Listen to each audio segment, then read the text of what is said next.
ഇന്നത്തെ സമൂഹത്തിൽ ഏറ്റവും ശക്തമായി ഉപയോഗപ്പെടുത്തുന്ന ഒരായുധമാണ് ഈ സോഷ്യൽ മീഡിയയിലെ ഈ സംഗതികളൊക്കെ. നമ്മൾ ശ്രദ്ധിക്കേണ്ടത് നമ്മുടെ മഹാന്മാരായ ഉസ്താദുമാർ, ആ ഉസ്താദുമാരെ വളരെ മോശപ്പെടുത്തി ചീത്തപ്പെടുത്തി മനുഷ്യൻ കേൾക്കാൻ പോലും കഴിയാത്ത വിധത്തിൽ ഉള്ള പ്രതിപാദനങ്ങളുമായിട്ട് ഒരുപാട് ഗ്രൂപ്പുകൾ, കണക്കില്ല, ഓരോ ഗ്രൂപ്പിലും തന്നെ ആയിരക്കണക്കായ ആളുകളാണ് അതിൻ്റെ പ്രേക്ഷകർ. ഈ നിലക്ക് നടന്ന് ഈ പണ്ഡിതന്മാരെ ഒന്നുമല്ലാതാക്കാനുള്ള ശ്രമങ്ങൾ നടത്തി വരുന്നുണ്ട്. എന്നാൽ അത് കണ്ടുപിടിച്ച് കേസ് കൊടുത്ത് കണ്ടുപിടിച്ച് അതിന് വേണ്ട ചെയ്യാൻ വളരെ പ്രയാസമാണ്. കാരണം അവർ മഹാബളവന്മാരാണല്ലോ, അവർ ഇഷ്ടതൊന്നുമല്ല ഉപയോഗിക്കുന്നത്, എങ്ങനെ ഏതോ രാജ്യത്തുള്ളത് ഉപയോഗിക്കുക. അപ്പോൾ കേസ് കൊടുത്താൽ പെട്ടെന്ന് കേരളത്തിലുള്ളതൊക്കെയാണ് നമുക്ക് പെട്ടെന്ന് എന്തെങ്കിലും ചെയ്യാൻ കഴിയും, പിടിക്കാൻ കഴിയും. ഇതല്ലാത്ത രൂപം ഉണ്ടല്ലോ.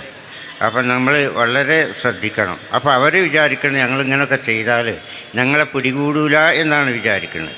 പക്ഷേ ഒരു കാര്യം, അല്ലാഹു സുബ്ഹാനഹു വ തആല അസിറൂ ഖൗലക്കും വജ്ഹറൂ ബി ഖുർആൻ പറഞ്ഞാൽ, നിങ്ങൾ പരസ്യമാക്കിയാലും വേണ്ട രഹസ്യമാക്കിയാലും വേണ്ട, അല്ലാഹു തആല യഅലമു മാ ഫി സുദൂർ, നിങ്ങളെ മനസ്സിലുള്ള പടച്ചവനറിയുന്ന.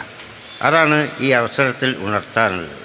അവർ നമ്മുടെ മഹാന്മാരായ ഉസ്താദുമാരെ, അതോടൊപ്പം തന്നെ സമസ്തയുടെ ആശയങ്ങൾ ആദർശങ്ങളെ വളരെ ഇഴറ്റിക്കൊണ്ടുള്ള പരിപാടികൾ, ഓരോ ഗ്രൂപ്പിലും തന്നെ ആയിരക്കണക്കായ പ്രേക്ഷകർ ഈ നിലക്ക് ഉപയോഗപ്പെടുത്തിക്കൊണ്ട് ഈ പണ്ഡിതന്മാരെ പറ്റ മോശമാക്കിയാൽ ഈ പണ്ഡിതന്മാരിൽ നിന്നുള്ള വിശ്വാസം ജനങ്ങളിൽ നിന്ന് ഇല്ലാതെയാക്കി ഈ സമസ്ത എന്നുള്ള പ്രസ്ഥാനത്തെ തന്നെ ഇല്ലായ്മ ചെയ്യാനുള്ള പരിപാടിയുടെ ഒരു ഭാഗമാണ്.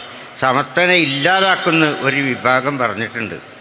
സമസ്തനെയും അതുപോലെ തന്നെ പാണക്കാട് തങ്ങന്മാരെയും അതുപോലെ തന്നെ മുസ്ലിം ലീഗിനെയും മൂന്നാക്കി പരസ്പര ശത്രുക്കളാക്കി മാറ്റും എന്ന് ഇവിടെ ഒരു വിഭാഗം മുമ്പ് പറഞ്ഞു പോയിട്ടുണ്ട്. അതിൻ്റെ പ്രവർത്തനങ്ങൾ ഇങ്ങനെ നടന്നു വരുന്നു. ഇപ്പം നമുക്ക് എടുത്തു നോക്കിയാൽ നമുക്ക് വ്യക്തമായിട്ട് കാണാൻ കഴിയും. ഇപ്പോൾ പത്രങ്ങളിലൊക്കെ സമസ്തയും മുസ്ലിം ലീഗും തമ്മിലുള്ള പ്രശ്നം എന്നാണ് പറയുക. സമസ്തയും മുസ്ലിം ലീഗും, വാസ്തവത്തിൽ സമസ്തയും മുസ്ലിം ലീഗും ഒരു പ്രശ്നമല്ല. അത് പ്രശ്നം ഉണ്ട് എന്ന് വരുത്തി തീർക്കല. അതുപോലെ തന്നെ സമസ്തയും പാണക്കാട് തങ്ങന്മാരും പാണക്കാട് കുടുംബവും ഇപ്പോൾ പ്രശ്നമാണ് എന്നപ്പോൾ ഉണ്ടാക്കുന്നത്. വാസ്തവത്തിൽ പാണക്കാട് തങ്ങന്മാരും സമസ്തയും തമ്മിൽ വല്ല പ്രശ്നമുണ്ടോ? പക്ഷേ അവർ ഉള്ളുക്കുടി വളരെ ആസൂത്രിതമായ പ്രവർത്തനങ്ങൾ നടത്തി ആദ്യം സമസ്തനെയും ലീഗിനെയും പിന്നെ പാണക്കാട് തങ്ങന്മാരൊക്കെ ബന്ധപ്പെടുത്തിക്കൊണ്ട് ഇപ്പോൾ പരസ്പരം ഈ മൂന്ന് വിഭാഗത്തെയും പരസ്പരം ശത്രുക്കളാക്കി മാറ്റാനുള്ള ശ്രമത്തിൻ്റെ അവസാന പരിപാടികളിലാണ് ഇപ്പോൾ നടന്നുകൊണ്ടിരിക്കുന്നത്. എല്ലാവരും അറിയുന്നുണ്ട്. ഇപ്പോൾ ആ അവസ്ഥയിലാണ് ഇപ്പോൾ നമ്മളുള്ളത്. അപ്പോൾ എല്ലാവരും യാഥാർത്ഥ്യം തിരിച്ച് അറിഞ്ഞ് അതനുസരിച്ച് പ്രതികരിക്കൽ ഏറ്റവും ആവശ്യമുള്ള ഒരു ഘട്ടത്തിലാണ്. അല്ലാഹു സുബ്ഹാനഹു വ തആല ബിമാ യഅലമു മാ ഫി സുദൂർ അസിറൂ ഖൗലക്കും വജ്ഹറൂ ബി. ഈ ആയത്ത് നമ്മളെപ്പോഴും ഓർക്കുക. നമ്മൾ ആരും അറിയില്ല, ആരും കണ്ടുപിടിക്കൂല എന്നാണെങ്കിലും പടച്ചവൻ എല്ലാം കണ്ടുകൊണ്ടിരിക്കുന്നുണ്ട്. അല്ലാഹു തആല അതിന് പ്രതിവിധി കാണിച്ചു തരും. അല്ലാഹു പ്രതിവിധി കാണിച്ചു തരുമാറാവട്ടെ എന്ന് ദുആ ചെയ്യുന്നു. ഒരിക്കൽ കൂടി എല്ലാവിധ ആശംസകളും. അസ്സലാമു അലൈക്കും വറഹ്മത്തുള്ളാഹി. ഇതുപോലുള്ള പ്രഭാഷണങ്ങൾക്കും ക്ലാസുകൾക്കും ഞങ്ങളുടെ ചാനൽ സബ്സ്ക്രൈബ് ചെയ്യുക. ശേഷം തൊട്ടടുത്തുള്ള ബെല്ലൈക്കൺ അമർത്തുക.